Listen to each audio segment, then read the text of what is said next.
हाँ तो बच्चों, आपका बहुत बहुत स्वागत है हमारी नेक्स्ट क्लास में। हम आज आपके लिए लाए हैं बहुत ही इम्पोर्टेंट टॉपिक, कक्षा 10 सब्जेक्ट इंग्लिश, जो बोर्ड एग्जाम के लिए बहुत इंपॉर्टेंस रखता है। सब्जेक्ट इंग्लिश का है हमारे आज सामने है मॉडल पेपर नंबर 3। ठीक है, तो बच्चों इसे ध्यान से देखना है और ध्यान से समझना है। हम पूरे एक्सप्लेन के साथ में बिल्कुल शॉर्ट इजी टाइप में आपको इसका आंसर देंगे और आप इसे ध्यान से देखिए और सीखिए। पहला बच्चों इसमें देख लेते हैं जनरल इंस्ट्रक्शन। जनरल इंस्ट्रक्शन में आपको रोल नंबर लिखने हैं, ठीक है, अपने पेपर के ऊपर, और जो कॉलम दिए जाएंगे उन कॉलम में आपको आंसर, जो ब्लैंक्स होंगे उसमें आपको आंसर लिखना पड़ेगा। उसके अलावा क्या है, 3 से 5 और 11 से 19 तक क्या है, इसमें क्या है चॉइस के अकॉर्डिंग आएगा। चॉइस करना है कौन सा क्वेश्चन का आपका आंसर अच्छे से आता है, उसका आपको आंसर लिखना पड़ेगा। पहला क्वेश्चन है बच्चों, इसमें ध्यान से देख लेते हैं हम। Read the following passage and answer the question given below. इसमें लिख रहा है बच्चों, इसमें देखते हैं, every individual wants peace of mind but it is hard to find a person who can say that he has attend attend such a state of mental equilibrium as will allow him to live a life of tranquility. Peace of mind. Peace of mind is a distant dream for all of us. What is the reason for this? The reason is that people hanker after ideal peace, that is pure peace, and peace is that is free from all kinds of non peace item. But this kind of absolute peace is not in nature storehouse. Let's take the analogy of rose. A rose is very beautiful flower, but every stem has its thorns. Indeed, thorns are an integral part of the rose plant. A poet has rightly said that the thorns serve as security guards for the flower. There must be non peace item along with peaceful item. A peaceful mind is a very precious aspect of human nature, and it too needs safety to maintain its sublime quality. बच्चों इस प्रकार से आपको इस गद्यांश को ध्यान से पढ़ लेना है। पढ़ने के बाद अगर आपको इसका ट्रांसलेशन नहीं आता है तब भी कोई प्रॉब्लम नहीं है, हम लाइन मिला के उत्तर इसका ढूंढ लेंगे और लिख लेंगे, और ट्रांसलेशन आ जाता है तो और भी आसान रहेगा। तो बच्चों सबसे पहले हमने इस गद्यांश को ध्यान से पढ़ा और ध्यान से पढ़ने के बाद हम इसका ट्रांसलेशन करने की कोशिश करते हैं। तो बच्चों इसमें लिख रहा है, every individual wants peace of mind, यानी कि हर व्यक्ति मन की शांति चाहता है, ठीक है, लेकिन ऐसा व्यक्ति मिलना कठिन है जो यह कह सके कि उसे मानसिक संतुलन की ऐसी अवस्था प्राप्त कर ली है उसने कि उसे शांतिपूर्ण जीवन जीने की अनुमति दे। यानी कि कहने का मतलब है, ऐसा कोई व्यक्ति नहीं है जो पूर्ण रूप से शांत हो, उसका मन शांति दे, शांत हो, ठीक है। अब इसमें आगे लिखा हुआ था, मन की शांति हम सब के लिए एक दूर का सपना है। दूर का सपना यानी कि हर व्यक्ति मन की शांति आसानी से प्राप्त नहीं कर पाता पूर्ण रूप से, ठीक है। इसका कारण क्या है?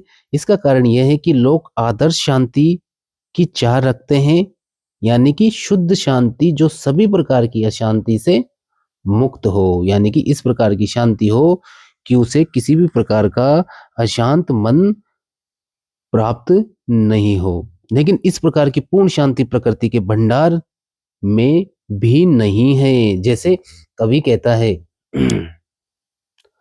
कवि यहाँ से कह रहा है बच्चों, इसको ध्यान से देखते हैं। इसमें क्या है, एक उदाहरण दिया गया है गुलाब के फूल का। गुलाब एक बहुत ही सुंदर फूल है, लेकिन इसके हर डंठल में क्या होते हैं? कांटे होते हैं।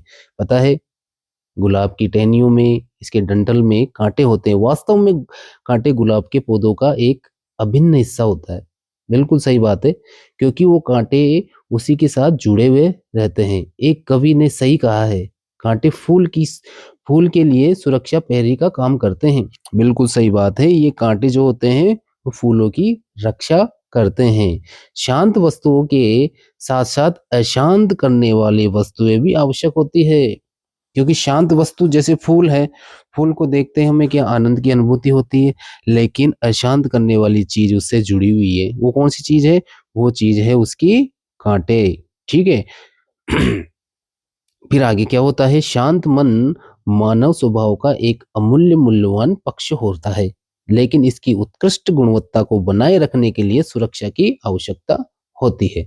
तो बच्चों ये जो गद्यांश था इसका मैंने ट्रांसलेशन करने की कोशिश की है, और ट्रांसलेशन करने के बाद में हमें पता चला है कि शांत और अशांत मन के बारे में बताया गया है, गुलाब के फूल के बारे में बताया गया है, और फूल के अलावा उसके कांटे के बारे में बताया गया है। फूलों की तुलना शांत मन से की गई है और कांटों की अशांत मन से की गई है। ठीक है। पहला क्वेश्चन है what is a distant dream for all of us, यानी कि हमें हमारे लिए दूरस्थ सपना क्या है। तो दूरस्थ सपना बच्चों इसमें क्या है, पीस ऑफ माइंड यानी कि मन की शांति। दूसरा है इसमें the security guards for the flowers are, यानी कि फूलों के जो सिक्योरिटी गार्ड कौन है। तो बच्चों इसमें क्या है सिक्योरिटी गार्ड कौन है इसके इसके सिक्योरिटी गार्ड है बच्चों थ्रोन्स। थ्रोन्स मानी होते हैं कांटे। अगला है हमने पढ़ा था उसमें इसका आंसर मिला हमें, विच situation does nature always lead people into, यानी कि प्रकृति जो इंसान है, इंसान को कहाँ ले जाती है, वो हमेशा कहाँ ले जाती है बच्चों इसको चैलेंजिंग। ठीक है, यानी कि चुनौती भरा चुनौतियां रखती है, प्रकृति हमेशा इंसानों के आगे चुनौतियां रखती है। अगला है what is a precious aspect of human nature, जो मानव स्वभाव है उसका सबसे महत्वपूर्ण भाग क्या है, यानी कि मूल्यवान हिस्सा क्या है। तो बच्चों इसके अंदर इसका आंसर क्या होगा, प्रीसियस एस्पेक्ट। प्रीसियस एस्पेक्ट यानी कि ए पीसफुल माइंड, यानी कि एक जो शांत मन है वो होता है इसका प्रीसियस एस्पेक्ट। अगला है पांचवा why is a peace of mind difficult to attain, यानी कि मन की शांति प्राप्त करना मुश्किल क्यों है। तो मन की शांति प्राप्त करना मुश्किल है क्योंकि इसमें आएगा answer because people seek absolute peace, क्योंकि लोग पूर्ण रूप से शांत चाहते हैं, शांति पूर्ण रूप से शांति चाहते हैं, लेकिन ये असंभव बात है। ठीक है। छठा क्वेश्चन है what is the role of non peace item according to the passage, यानी कि गद्यांश के अनुसार जो अशांत चीजें हैं वो क्या है। ठीक है। अब अशांत चीजें देखते हैं। अशांत चीजों में ये आएगा दे प्रोटेक्ट पीस, यानी कि वो शांति की क्या करते हैं, सुरक्षा करना चाहते हैं, यानी कि जो उनके शांति उनके मन को जो शांति मिली है वो हमेशा बनी रहे, लेकिन ऐसा नहीं हो पाता है। अगला है सातवां क्वेश्चन है बच्चों इसमें find a word from the passage that means the same as security, यानी कि सिक्योरिटी से रिलेटेड समान, सिक्योरिटी से समान शब्द कौन सा है, यानी कि उसका समानार्थक या सिनोनिम यानी कि पर्यायवाची शब्द क्या है। तो इसका होगा सेफ्टी यानी कि सुरक्षा। अगला है इसमें find a word from the passage that means the opposite of अगली। अगली मानी होता है भद्दा या कुरूप, तो इसका अपोजिट क्या होगा बच्चों, इसमें होगा ब्यूटीफुल। ठीक है, ये हो गया इसका आंसर। बच्चों अगर आपको वीडियो समझ में आ रहा है, जो मैं समझा रहा हूँ उसका आपको अच्छे से समझ में आ रहा है, अच्छा लग रहा है, तो लाइक जरूर करें और सब्सक्राइब जरूर कर दीजिए। आपका प्यार और आपका विश्वास हमें चाहिए, जिससे हम आगे से आगे आपके साथ मेहनत कर सके और आपके पेपर्स की जितने भी पेपर्स है उसको अच्छे से सोल्व करा सके और आप अच्छे नंबर अच्छे नंबर एग्जाम में प्राप्त कर सके। हमारा उद्देश्य यही है। अगला है इसमें read the following passage and answer the questions given below, के पैसेज को ध्यान से पढ़ना है और हमें इसके उत्तर लिखना है। इसमें देखो लिख रहा है बच्चों, इसमें ध्यान से देखते हैं। The conquest of home happiness has mean different fact to different generation, our forefather took pride in scholarship, a spirit of sacrifice and solitude for the welfare of others. Gone are those days, यानी कि प्राचीन समय में लोग क्या करते थे, selfless होते थे, यानी कि निस्वार्थ भाव के साथ रहते थे, वो मतलबी नहीं होते थे। लेकिन जो आज के जमाने में क्या है, लोग मतलबी हो चुके हैं। पुराने लोग गर्व किस में करते थे, छात्रवृत्ति में। ठीक है, स्पिरिट ऑफ सेक्रीफाइस यानी कि त्याग बलिदान में की भावना उनमें थी। ठीक है, वो पर्सनल किसी के बारे में अपने लिए नहीं सोचते थे, वो तो समाज की जो कल्याण था, वेलफेयर मानी कल्याण, उसके बारे में सोचते थे। गोन आर दोज डेज, यानी कि वो दिन चले गए हैं। Today we live only for ourselves, यानी कि आज हम अपने लिए ही जीते हैं। We are jealous of advancement of our neighbours, we end up tense and unhappy. ठीक है। यानी कि आज का समय है, आज के लोग क्या करते हैं, जो अपने पड़ोसी होते हैं उनकी जो उन्नति होती है, उनका विकास होता है, उससे वो जलते हैं। इसके कारण वो बड़े परेशान और बड़े नाखुश से रहते हैं, दुखी रहते हैं। अगला है इसमें, the term happy has had variety of meanings, it stand for the lucky, fortunate, content, glad or apt. Happiness lies within the mind of the individual. No amount of external wealth may be helpful in mankind him happy. Our forefathers had lifestyle very much different from those we have today. Their life was based mainly on the concept of simple living and high thinking. यानी कि आज के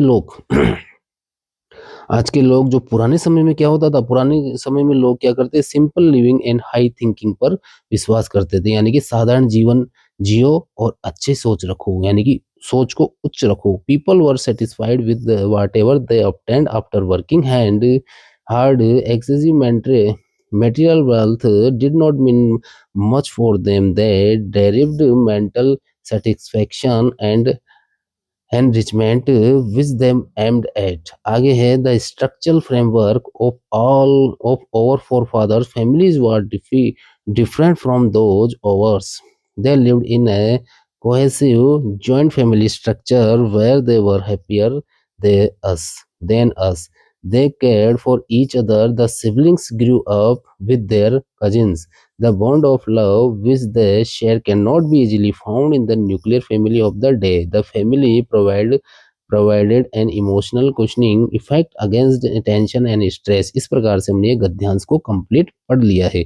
आपको भी इस गद्यांश को ध्यान से पढ़ना है, जो भी गद्यांश आएगा उसको ध्यान से पढ़ना है एक बार। इसका ट्रांसलेशन आपको नहीं आ पाता है, कोई बात नहीं है, फिर भी इसका हम आंसर बिल्कुल ईजी तरीके से बताएंगे और किस प्रकार से करना है आपको वो बिल्कुल हम बताएंगे, जिससे आप आसानी से गद्यांश को पूरा सोल्व कर लोगे। बच्चों, जो बाकी का पैसेज है उसका हम ट्रांसलेशन करने की कोशिश करते हैं और मैं आपको समझाने की कोशिश करता हूँ। क्या होता है, जो हमारे पुराने पूर्वजों की जीवन शैली आज की हमारी जीवन शैली से बिल्कुल अलग थी। उनका जीवन मुख्य रूप से सादा जीवन, उच्च विचार की अवधारणा पर क्या प्रेरित था। वो सादा जीवन और उच्च विचार पर विश्वास करते थे। लोग कड़ी मेहनत के बाद जो भी उन्हें मिलता था उससे संतुष्ट रहते थे। अत्यधिक भौतिक संपत्ति उनके लिए अधिक महत्व नहीं रखती थी। वे मानसिक संतोष और समृद्धि से आनंद प्राप्त करते थे, जिनका वे लक्ष्य रखते थे। यानी कि जो प्राचीन समय में क्या होता था, मानसिक और जो भौतिक संपत्ति थी उनके लिए वो क्या करते थे, मानसिक संपत्ति को तो वो महत्व देते थे, लेकिन भौतिक संपत्ति को वो महत्व नहीं देते थे, जैसे आजकल के लोग देते हैं। हमारे पूर्वजों के परिवारों की संरचना हमारी तुलना में अलग थी। हमारे जो पूर्वज हुए हैं, यानी कि प्राचीन काल समय में जो लोग होते थे वो हमारे पूर्वज है, और उनकी सोच समझ, उनका जीवन शैली सब कुछ हमसे अलग थी। वे संयुक्त परिवार व्यवस्था में रहते थे, जहाँ वे अधिक खुश रहते थे। वे एक दूसरे की देखभाल करते थे, भाई बहन की तरह रहते थे। जिस प्रकार से सिबलिंग्स मानी क्या होता है बच्चों, भाई बहन, है ना, जो होते हैं वो परिवार में एक तरह से बॉन्ड रखते थे। एक एकल परिवार, जैसे आजकल एक एकल परिवार का समय चल रहा है, लोग ज़्यादा परिवार में विश्वास नहीं करते, सब अलग-अलग रहते हैं। इस प्रकार की जो आज की प्रॉब्लम्स है उसके बारे में इसमें बताया गया है। ठीक है बच्चों, तो हमने इस प्रकार का ट्रांसलेशन करने की इसकी कोशिश की है और हम पहला क्वेश्चन देख लेते हैं। In what did our forefathers take pride, यानी कि हमारे जो पूर्वज थे वो किसमें गर्व महसूस करते थे। तो बच्चों ये वाली लाइन देखो, take pride, forefathers take pride, ये वाली लाइन हमें ढूंढनी है। तो देखिए बच्चों, इसमें हमें इसमें ढूंढ लेते हैं हम, टेक प्राइड, ये लाइन आपको ढूंढनी पड़ेगी इसमें। देखिए बच्चों ध्यान से, ओवर फोरफादर टुक प्राइड, टेक की सेकंड फॉर्म हो जाएगी टुक। क्यों हुई है ये विशेष ध्यान रखना। अगर डिड आ जाता है, डिड आ जाता है, डिड के साथ हमेशा वर्ब की फर्स्ट फॉर्म आती है। टेक आया है तो हमें टुक ढूंढना पड़ेगा इसमें। तो हमें यह मिला है टुक प्राइड। देखो ये आपको हमने देखा है इसमें, our forefathers took pride in scholarship, spirit of sacrifice and solicitude for the welfare others. ठीक है, तो हमें क्या करना है, पॉइंट से लेकर पॉइंट तक इसका आंसर लिख देना है। तो पहले का आंसर हमें आसानी से मिल चुका है, क्वेश्चन की लाइन मिलाई है और वो लाइन हमने कॉपी कर दी है।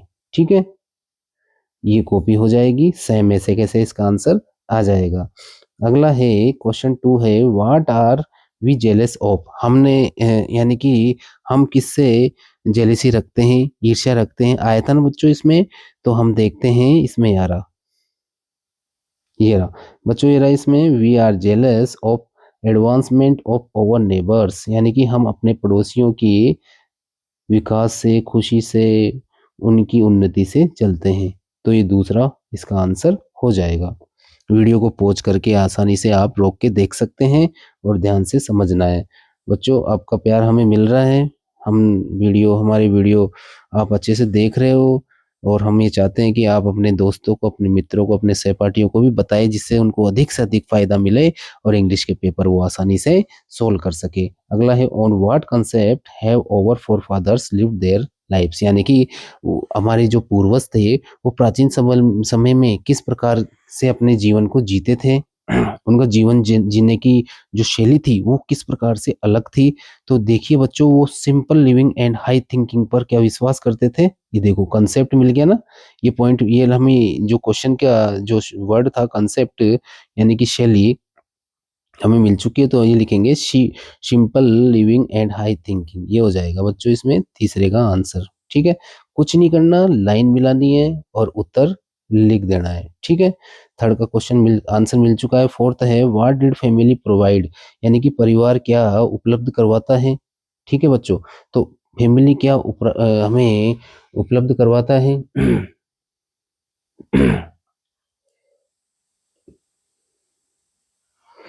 तो ये लाइन हम ढूंढ लेते हैं, ढूंढने का काम है हमारा, और हम ढूंढेंगे इसमें, ढूंढने के बाद में हमें आंसर आसानी से मिल जाएगा इसका।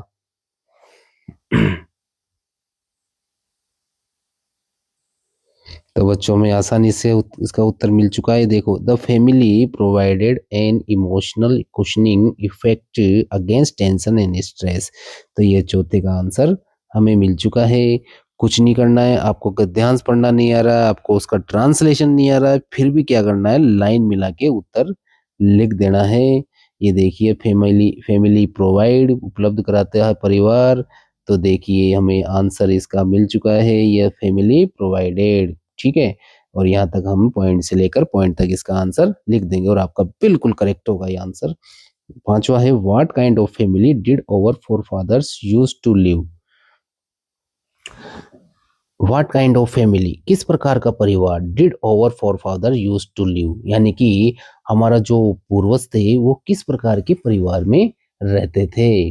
ठीक है, तो बच्चों इसमें ढूंढते हैं हम।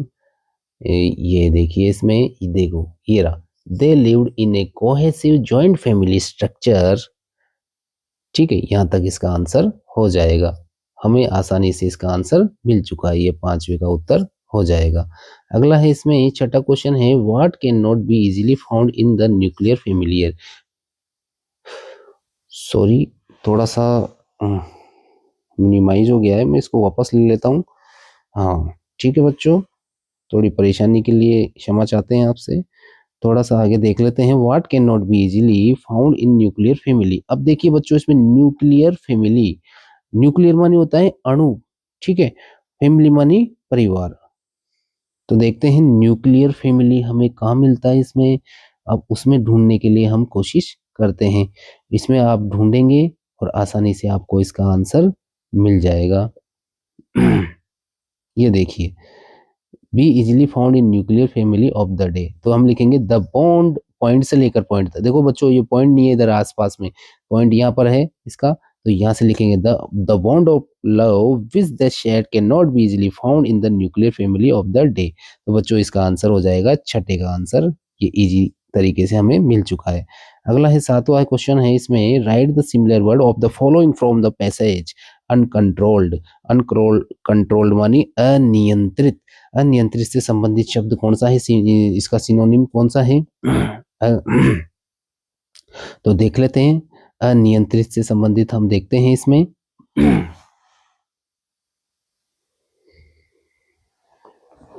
अनियंत्रित को हम क्या कहते हैं, एग्जेसिव, एग्जेसिव भी कहते हैं बच्चों इसमें। तो एग्जेसिव देखिए, इसमें एग्जेसिव कहाँ मिलता है हमें।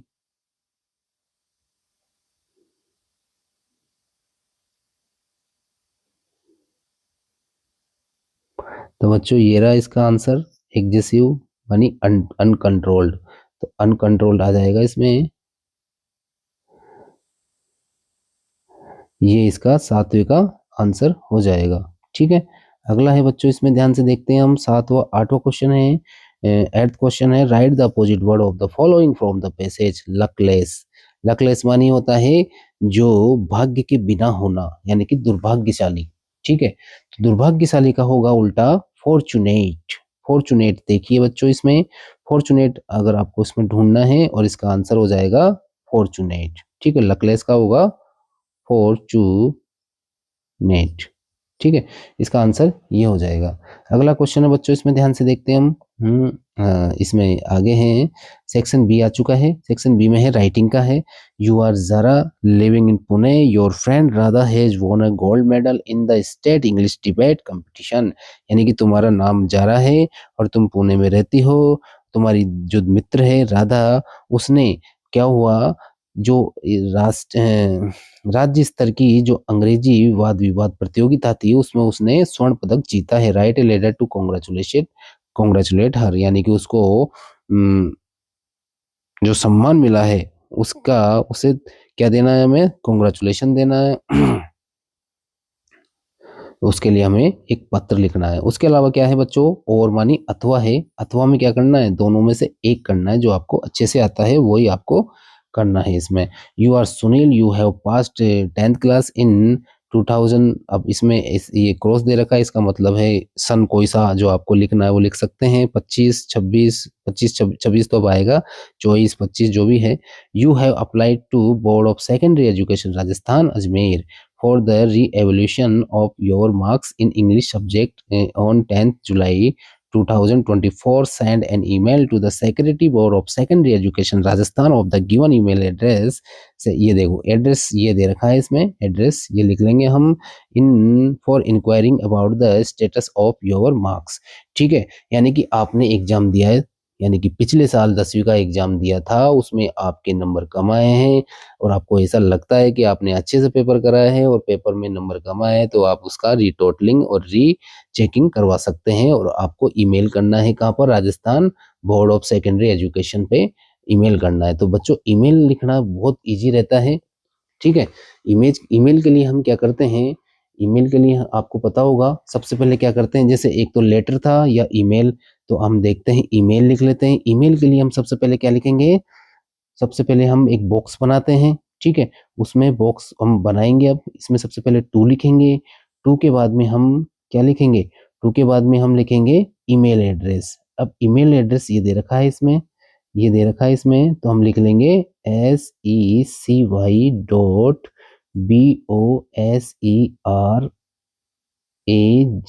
ठीक है, फिर @NIC.in।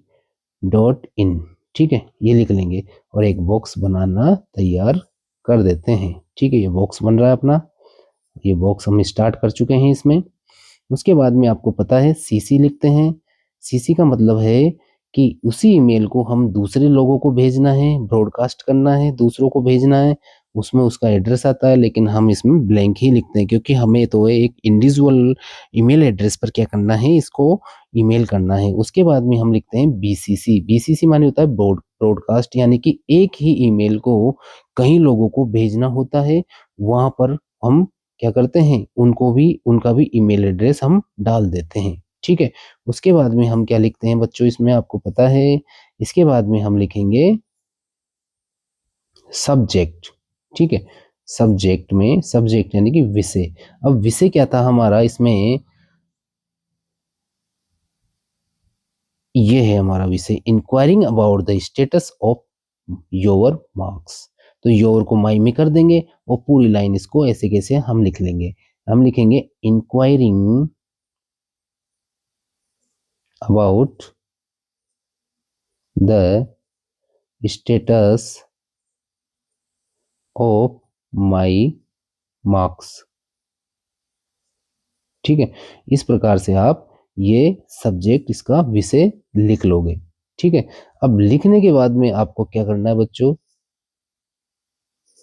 इसमें लिखेंगे यहाँ पर हम सर, यानी कि श्रीमान। अब उसके बाद में हमें क्या करना है, आपका नाम क्या है? सुनील। तो हम लिखेंगे मेरा नाम सुनील है, यानी कि मैं सुनील हूं। तो हम लिखेंगे आई एम सुनील। ठीक है। फिर हम लिखेंगे कि मैंने सन 2024 में 10वीं पास की थी, है ना। तो हम लिखेंगे I have passed class 10th इन 2024, क्योंकि 25 तो अभी चल रहा है, अब होगा एग्जाम। ठीक है। फिर उसमें क्या लिखेंगे कि मेरे रोल नंबर ये थे, रोल नंबर भी तो बताना पड़ेगा। ठीक है। तो रोल नंबर लिखेंगे माय रोल नंबर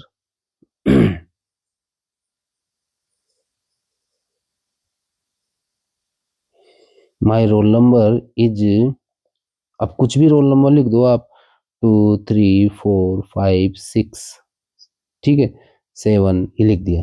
ठीक है। उसके बाद में लिखेंगे, अब ये क्वेश्चन में से देख लेते हैं। यहाँ से I have applied to board secondary education Rajasthan Ajmer for reevaluation for your को माई में चेंज करना है, my marks in English subject on. ठीक है।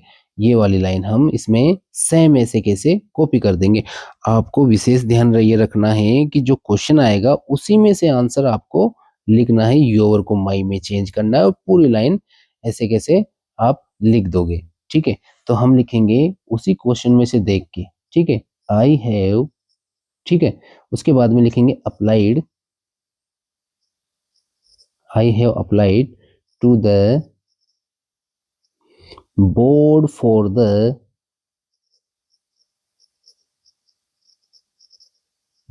द री evolution.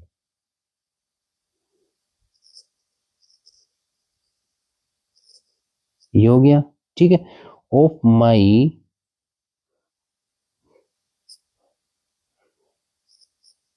My marks in English subject on 10th July 2025। अब चॉइस चॉइस चॉइस 2024 में तो आपने एग्जाम दिया, रिजल्ट आया, अब 25 में आपने उसका रीएवल्यूशन का लिखा है इसमें।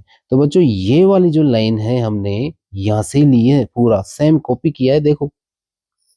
ठीक है। कॉपी किया है, कुछ नहीं किया है इसमें, तो बिल्कुल इजी है लिखना। ठीक है। फिर हम लिखेंगे, ये लाइन हमने लिख दी। फिर हम लिखेंगे प्लीज टेल मी, कृपया मुझे बताइए, please tell me the status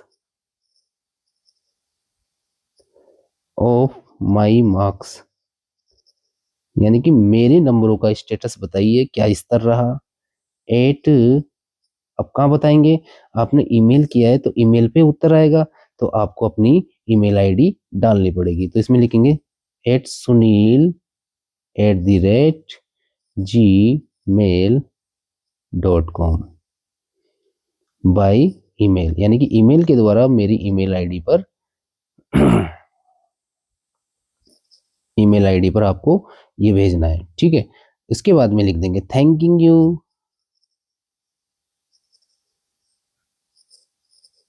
और योर्स फेथफुली,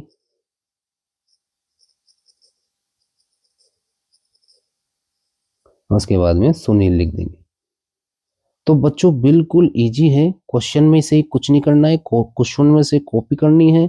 आपको तो मेन चीज क्या ध्यान रखनी है, टू में तो जो ईमेल आईडी जहां पर हमें मेल करना है वो लिखना है, सीसी बीसीसी छोड़ देना है। पता है आपको, सीसी में सिंगल जो ईमेल एड्रेस होता है उसके अलावा किसी दूसरे को मेल करना है तो वो ईमेल एड्रेस इसमें डलता है। और बीसीसी में क्या होता है, ब्रॉडकास्ट, यानी कि बहुत सारे लोगों को वही मेल भेजना है, तो वो हम उसमें लिख देते हैं और उसके बाद में सब्जेक्ट लिख देते हैं, उसके बाद में हम डिटेल बीच में डाल देते हैं। इस प्रकार से हमारा ईमेल तैयार हो जाएगा और आपको इसमें किसी प्रकार की प्रॉब्लम नहीं आएगी। मैंने बिल्कुल इजी तरीके से आपको बताया और आप आसानी से इसको वॉच करके वीडियो को देख सकते हैं और समझ सकते हैं। ठीक है। आगे है नेक्स्ट बच्चों, हम देखते हैं right a story with the help of the given outline about 100 words, also mention the title and the moral of the story.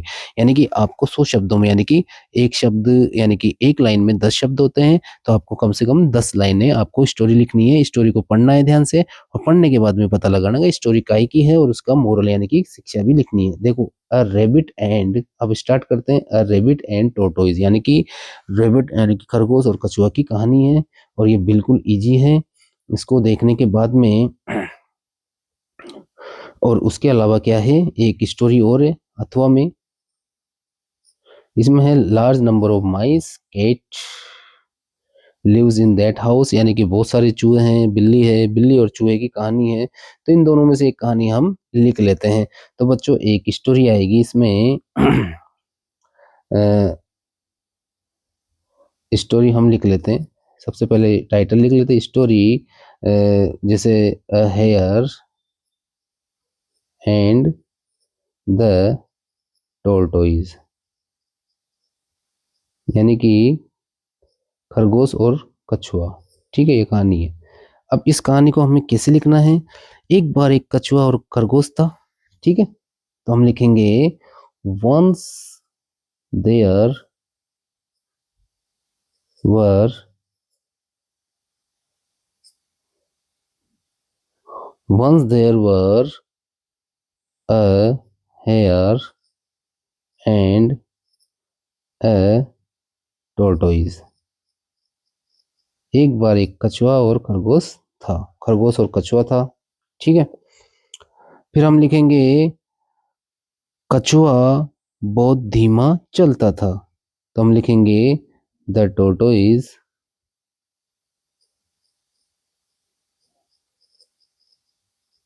चलता था, walked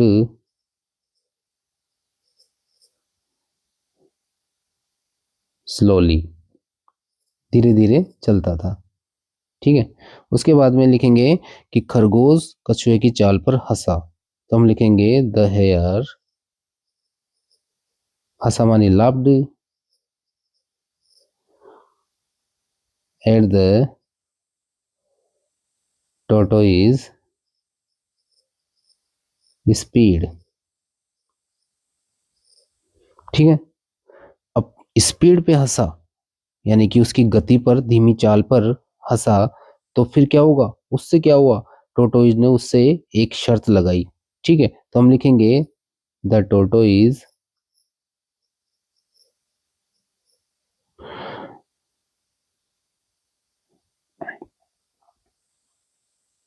challenged, challenged,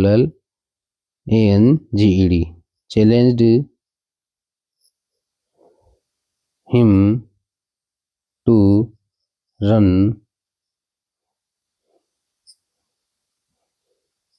a race। ठीक है, यानी कि दौड़ प्रतियोगिता के लिए उसे चैलेंज किया।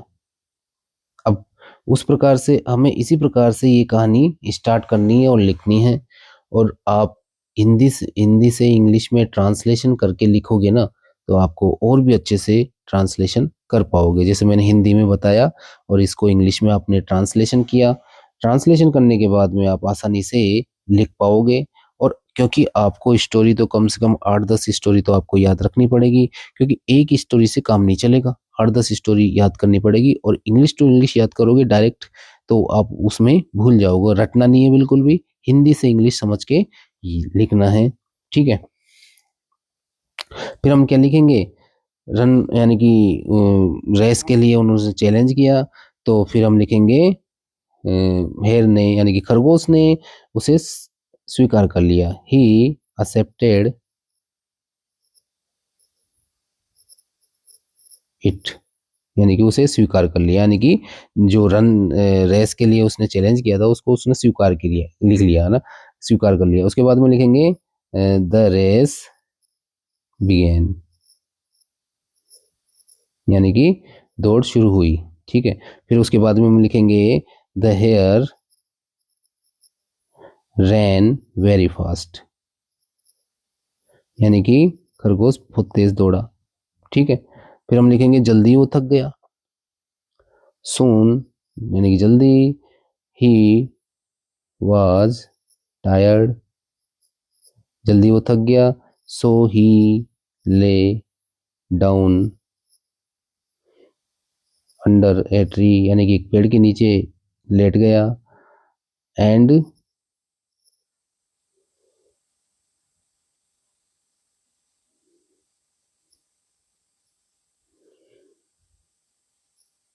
स्लिप्ड, यानी कि सो गया।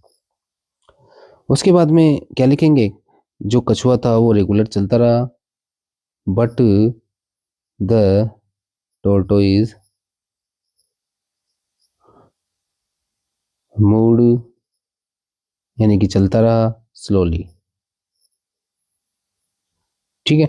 उसके बाद में एट लास्ट, यानी कि अंत में वो गोल पर पहुंच गया।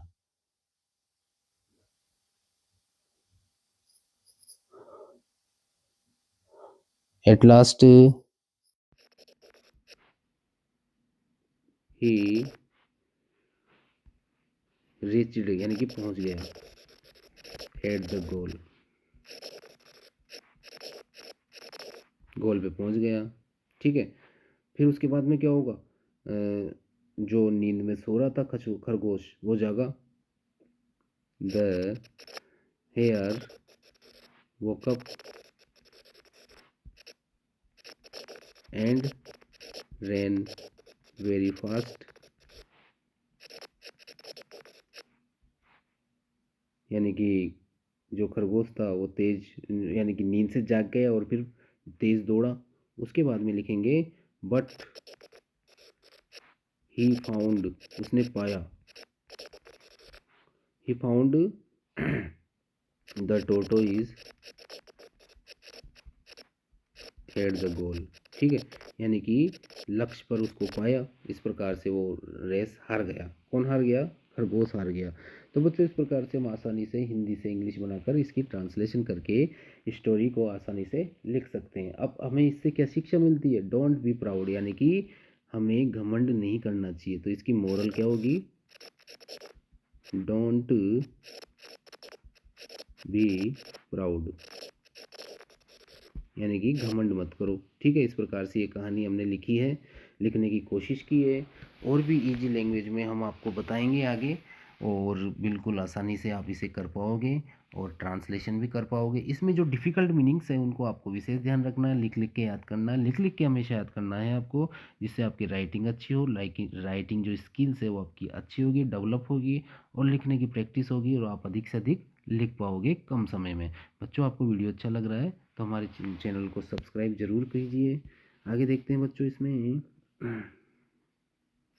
पांचों क्वेश्चन है, write a paragraph in about 100 words on internet, its uses and abuses, यानी कि इंटरनेट के जो उपयोग है उसके बारे में हमें लिखना है 100 शब्दों में। अब 100 शब्दों में किसका यूज करना है, इंटरनेट, ये जो वर्ड्स लिख रहे हैं ना, इन वर्ड्स का सारा हमें यूज करना है। इसके अलावा इन वर्ड्स का यूज करते हुए सेंटेंस बनाते हुए हमें लिखना है। अगला है इसमें और, मानी अथवा।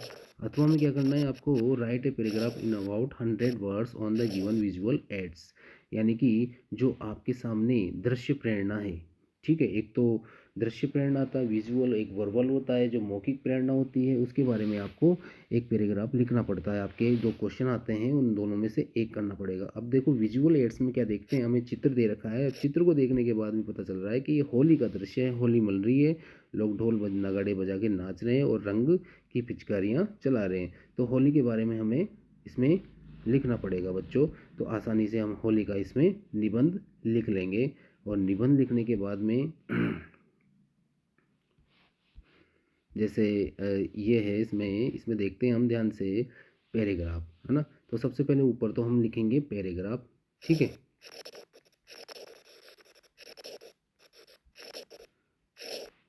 किसका है, होली पे,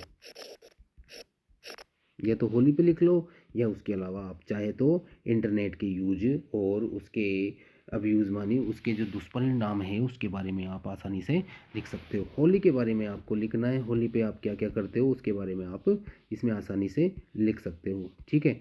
उसके अलावा हम देखते हैं सी पोर्शन है, इसमें ग्रामेटिकल जो पोर्शन है उसको देख लेते हैं। Filling the blanks with appropriate form of the verbs given in the bracket, यानी कि हमें उचित वर्ब भरनी है टेंस के अकॉर्डिंग। ठीक है, तो बच्चों इसमें देखते हैं दे मानी वे, take tea when the postman rang the bell. तो बच्चों इसमें क्या होता है, अगर वेन से वर्ड शब्द, अगर वेन शब्द अगर वाक्य के बीच में आता है तो उसके अकॉर्डिंग हम क्या करेंगे, अगर उसके बाद में क्या है सेकंड फॉर्म आती है, वर्ब की सेकंड फॉर्म आती है, यानी कि पास्ट सिंपल टेंस यानी कि पास्ट इंडेफिनिट टेंस होगा, तो उसके पहले हम भरेंगे पास्ट कंटिन्यूस टेंस। ठीक है, पास्ट कंटिन्यूस टेंस हम इसमें भर देंगे। और पास्ट टेंस कंटिन्यूस टेंस भरने के लिए हम क्या करेंगे इसमें, तो पास्ट कंटिन्यूस टेंस के अकॉर्डिंग क्या भरेंगे बच्चों, इसमें ध्यान से देख लेते हैं। इसमें दे के अकॉर्डिंग आएगा इसमें वर। ठीक है, वर यानी कि जो हेल्पिंग वर्ब है वो प्लूरल आएगी, दे मानी वे होता है बहुवचन है, और टेक का हो जाएगा टेकिंग, दे वर टेकिंग। ठीक, tea, they were taking tea when the postman ring the bell, यानी कि जब डाकिए ने घंटी बजाई तो वे चाय पी रहे थे। चाय पीने के लिए बच्चों टेक का यूज करते हैं, दूध पीने के लिए ड्रिंक का करते हैं, क्योंकि चाय को हमेशा गर्म पिया जाता है और चाय के लिए हम टेक का यूज करेंगे। अगला है इसमें क्वेश्चन सेकंड है, the students leave the class before the teacher arrived. ठीक है, तो अगर बच्चों इसमें क्या होता है, बिफोर अगर वाक्य के बीच में आ जाता है तो एक में तो पास्ट इंडेफिनिट टेंस आता है और एक में आएगा हमारे पास्ट परफेक्ट टेंस। तो पास्ट इंडेफिनिट टेंस यानी कि वर्ब की सेकंड फॉर्म यहाँ आ चुकी है, पास्ट इंडेफिनिट इसमें आ चुका है। अब हम ब्लैंक में क्या भरेंगे, पास्ट परफेक्ट टेंस आ जाएगा। परफेक्ट का मतलब है हेड प्लस वर्ब की थर्ड फॉर्म, ये हो गया इसमें हेड लेफ्ट। ठीक है, तो वर्ब की थर्ड फॉर्म आ जाएगी, किसके अकॉर्डिंग आएगी, बिफोर के अकॉर्डिंग। बिफोर आ जाता है वाक्य के अंदर, तो हम क्या करेंगे, एक में पास्ट इंडेफिनेट और एक में पास्ट परफेक्ट टेंस आ जाता है। ठीक है, अगला थर्ड क्वेश्चन है बच्चों, इसमें ध्यान से देखते हैं। The emperor break all the territories and attacked his enemy. ठीक है, यानी कि शत्रु जो शासक था उसने सारी प्रकार की जो क्षेत्र थे, सीमाएं थी, वो तोड़ दी और किस पे आक्रमण कर दिया, शत्रु पर। तो बच्चों इसमें क्या भरेंगे अटैक्ड, अटैक्ड मानी यानी कि पास्ट सिंपल टेंस है, ये सेकंड फॉर्म है, वर्ब की सेकंड फॉर्म आई है इसमें। तो पास्ट सिंपल टेंस के अकॉर्डिंग हम भरेंगे इसमें पास्ट सिंपल भरेंगे, यानी कि वर्ब की सेकंड फॉर्म इसमें भर देंगे। तो ब्रोक आ जाएगी, ब्रेक की सेकंड फॉर्म होती है ब्रोक, ब्रेक ब्रोक ब्रोकन हो जाएगा, थर्ड फॉर्म ब्रोकन होती है। तो पास्ट सिंपल टेंस के अकॉर्डिंग सेकंड फॉर्म आई है यहाँ पर, तो हम यहाँ पर भी सेकंड फॉर्म इसमें यूज कर लेंगे। अगला है वाटर वेपोरेट ऑन हीटिंग। अब बच्चों इसमें है पानी वेपोरेट मानी भाप बन जाता है, हीटिंग मानी गर्म करने पर। ठीक है, तो अगर कोई भौतिक घटनाएं होती है, स्पेशल ध्यान रखना है बच्चों हमेशा, कोई भौतिक घटनाएं जिसमें किसी प्रकार का कोई चेंज हम नहीं कर सकते, न कोई चेंज होता है, तो उसके अकॉर्डिंग हमेशा वर्ब की फर्स्ट फॉर्म आती है, यानी कि प्रेजेंट सिंपल टेंस आता है हमेशा। जैसे sun rises in the east. ठीक है, सूर्य पूर्व में उगता है, अब इस चीज़ को कोई बदल नहीं सकता है। तो सार्वभौमिक सत्य वाली जो बातें होती हैं उसके लिए हम हमेशा वर्ब की फर्स्ट फॉर्म का यूज करते हैं, यानी कि प्रेजेंट सिंपल टेंस का यूज करते हैं। वाटर एक वचन है तो इसमें वेपोरेट्स हो जाएगा, EVAPORATES, यानी कि पानी उबलता है, वो यानी कि पानी भाप बन जाता है गर्म करने पर। तो ये सार्वभौमिक सत्य वाली बातें हैं, तो इसमें कोई चेंज नहीं होगा, इसलिए वर्ब की फर्स्ट फॉर्म और SES का यूज कर देंगे, यानी कि प्रेजेंट सिंपल टेंस इसमें भर देंगे, हमेशा ध्यान रखना आप। अगला है इसमें सातवां क्वेश्चन है, filling the blanks with the verb agreement with its subject, यानी वर्ब सब्जेक्ट वर्ब कॉन्कर्ड आपने पढ़ा होगा। ग्रामेटिकल जो पोर्शन है उसमें सब्जेक्ट वर्ब एग्रीमेंट यानी कि सर सब्जेक्ट वर्ब जो कॉन्कर्ड होता है उसके बारे में हमने पढ़ा था। तो उसके बारे में इसमें वीडियो मैंने बता रखा है, उसमें आप जो मेरे वीडियोज़ है उसमें आप सब्जेक्ट वर्ब ये कॉन्कर्ड होते हैं, एग्रीमेंट होते हैं, उसके बारे में आप सीख सकते हैं। तो हम पहला क्वेश्चन देख लेते हैं उसके according, the cost of all these articles Ryzen. ठीक है, तो बच्चों इसमें अब देखिए, the cost of all articles have और हेज, इन दोनों में से हमें एक का यूज करना पड़ेगा। ठीक है, तो हमारा सब्जेक्ट क्या है, द कॉस्ट, कॉस्ट मानी कीमत, ऑल दीज आर्टिकल्स, इन सभी लेखों का, यानी कि इन सभी लेखों की जो मूल्य है, तो हमारा सब्जेक्ट है कॉस्ट, यानी कि ये है एक वचन, और एक वचन के अकॉर्डिंग इसमें आएगा हेज। ठीक है, जिस क्रिया के लास्ट में एस होता है वो सिंगुलर होती है, एस मानी सिंगुलर, जिन भी क्रियाओं के लास्ट में एस होता है वो सिंगुलर होती है, जैसे है डू है, ये डज है, ठीक है, डज, ठीक है, इज, हेज, ठीक है, वाज, ये सब क्या है, ये सारी क्रियाएं क्या है बच्चों, सिंगुलर है, क्योंकि इन सभी के लास्ट में एस है, ऐसे आप पता कर सकते हैं। जिन भी क्रिया के पीछे, ये तो हेल्पिंग वर्ब हो गई, और इसके अलावा जो मेन वर्ब्स होती है, मेन वर्ब्स यानी कि जैसे है सहायक क्रिया, मुख्य क्रिया, जैसे प्ले, प्ले ये बहुवचन है और इसमें एस लगा हुआ आ गया तो ये एक वचन हो जाएगा, यानी कि सिंगुलर सब्जेक्ट के साथ में ही आ जाएगी। तो बच्चों हमारा सब्जेक्ट क्या है, सिंगुलर था, इसलिए हमने इसमें हेज लगाया। अगला है each of the boys punished. अब देखो ईच माने होता है प्रत्येक, प्रत्येक यानी कि एक वचन है, each of the boys, boys तो बहुवचन है यहाँ पर, लेकिन हमारा स्टार्टिंग में सब्जेक्ट क्या है, ईच ऑफ द बॉयज, यानी कि लड़कों में सभी को, सब लड़कों में प्रत्येक, प्रत्येक यानी कि एक वचन है, तो एक वचन के अकॉर्डिंग इसमें वो आ जाएगा, ये बिल्कुल करेक्ट होगा। अगला है बच्चों इसमें combine the following pairs of sentences using the word given in the bracket, यानी कि ब्रैकेट में जो दे रखे हैं शब्द, इनका उपयोग करते हुए हमें वाक्य को जोड़ना है। दो वाक्य है, फर्स्ट और सेकंड, ठीक है, इनको जोड़ना है। वाइल मानी जबकि, ठीक है, तो वाइल अगर आ जाता है तो हम इसमें क्या करते हैं, बिल्कुल इजी है, क्या करेंगे, बीचों बीच इसमें वाइल डाल देंगे, तो हो जाएगा आई वॉज स्टडिंग, मैं पढ़ रहा था, ठीक है, उसके बाद में बीचों बीच में डाल देंगे वाइल, जबकि माई सिस्टर वाज प्लेइंग, जबकि मेरी बहन खेल रही थी, मैं पढ़ रहा था जबकि मेरी बहन खेल रही थी। ठीक है, ये बिल्कुल इजी है।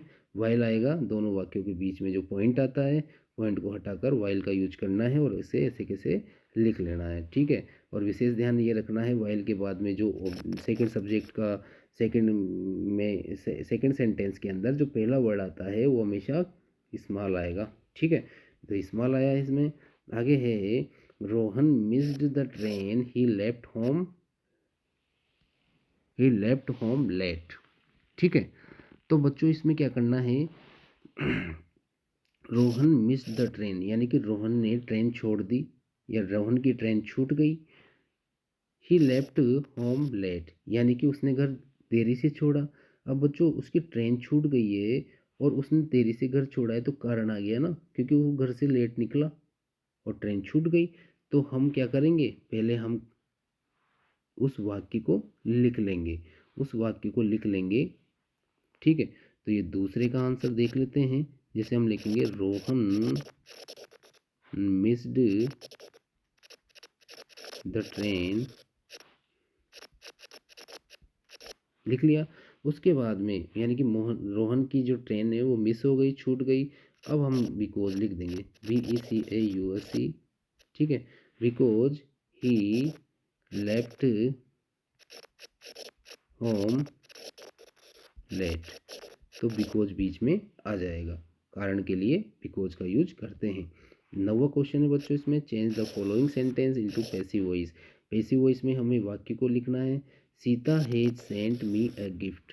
पैसिव वॉइस बिल्कुल इजी चीज़ है, बिल्कुल इजी है, मैं ध्यान से देखना है, आपको ध्यान से समझना है। इसमें पैसिव वॉइस में सबसे पहले हम देखते हैं, Sita has sent me a gift, ये है पास्ट परफेक्ट टेंस, हेड से पता चला, हेज है का use past perfect, present perfect, sorry, इसमें प्रेजेंट परफेक्ट टेंस है और प्रेजेंट परफेक्ट टेंस में हैज हैव का यूज करते हैं। और अगर परफेक्ट टेंस में आपके अगर पैसिव वॉइस का क्वेश्चन आ जाता है तो वो आपके लिए बहुत इजी रहता है। क्यों रहता है, क्योंकि इसमें वर्ब की थर्ड फॉर्म पहले से ही आई दी हुई होती है।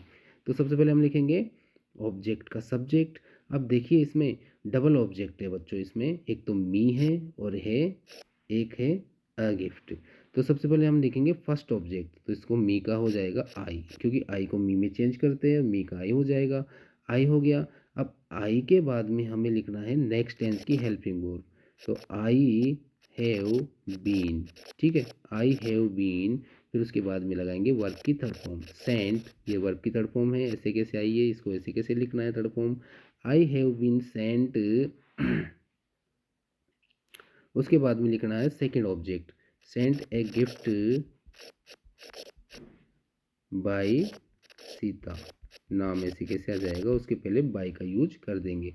तो I have been sent a gift by Sita, ये इसका पैसिव वॉइस हो जाएगा।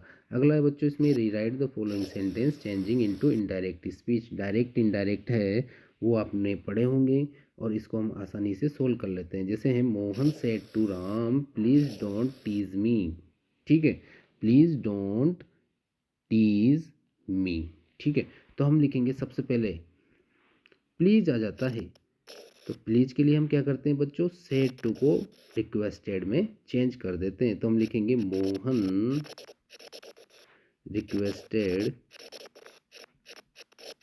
मी, प्लीज के अकॉर्डिंग सेड टू को बदला रिक्वेस्टेड में, और मी की जगह सॉरी इसमें मी की जगह राम आएगा, राम था इसलिए राम आएगा, ये राम ऐसे कैसे आ जाएगा, मोहन रिक्वेस्टेड राम, ठीक है। प्लीज़ डोंट, प्लीज़ तो हट जाएगा, प्लीज़ हट जाएगा, ध्यान रखना प्लीज़ काइंडली शब्द आएगा जो हट जाएगा। अब डू नोट, डू नोट आता है तो हम लिखते हैं not to, not to, do not आएगा नोट टू लिखना है। टीज आएगा, टीज ऐसे कैसे लिखना है, ठीक है, और टीज माने होता है चिढ़ाना। और मी यानी कि ये है फर्स्ट पर्सन की थर्ड फॉर्म। अब फर्स्ट पर्सन आपको पता है फर्स्ट पर्सन बदलता है सब्जेक्ट के अकॉर्डिंग, ये सब्जेक्ट है मोहन, मोहन का प्रोनाउन होगा ही, मोहन का प्रोनाउन ही हो जाएगा इसमें, ठीक है, मोहन का प्रोनाउन ही हो जाएगा बच्चों इसमें। तो ही के अकॉर्डिंग इसकी थर्ड फॉर्म क्या आएगी, हिम। तो हो जाएगा मोहन सेड टू राम, मोहन ने राम से कहा प्लीज डोंट टीस मी, कृपया मुझे मत सताओ, मुझे मत चिढ़ाओ। तो इसमें हो जाएगा Mohan requested Ram not to tease him, ठीक है। इस प्रकार का इसका आंसर हो जाएगा। तो बच्चों आज हमने इसमें 10 तक क्वेश्चन कंप्लीट कर लिए हैं और बिल्कुल ईजी तरीके से, बिल्कुल मैंने समझ के साथ में एक्सप्लेन के साथ में पूरी व्याख्या के साथ में आपको समझाया है। नेक्स्ट पार्ट में हम इसके जो वीडियो थोड़ा लंबा हो चुका है, थोड़ा बोरिंग हो जाएगा, सेकंड पार्ट हम अब कल आपके लिए लाएंगे। वीडियो देखने के लिए आपको बहुत बहुत धन्यवाद। आपको वीडियो अच्छा लग रहा है तो सब्सक्राइब ज़रूर कीजिए, लाइक कीजिए और इसी प्रकार से अपना प्यार विश्वास हम पे बनाए रखें। हम आपके लिए आगे से आगे अच्छे से अच्छे वीडियो ला सकेंगे, लाते रहेंगे। और आपके बोर्ड एग्ज़ाम में हम पूरा प्रयास कर रहे हैं कि आपके बोर्ड एग्ज़ाम में जो हम बता रहे हैं पेपर उन्हीं में से मिल जाए, तो आपके अच्छे नंबर आपको मिल जाए। और नहीं भी मिलते हैं फिर भी आप में जो कॉन्फिडेंस है वो बढ़ेगा और आप अच्छे से पेपर सोल्व कर पाओगे। तो आज की वीडियो के लिए इतना ही है बच्चों। वीडियो देखने के लिए आपका धन्यवाद, बहुत बहुत थैंक यू। जय हिंद, जय भारत।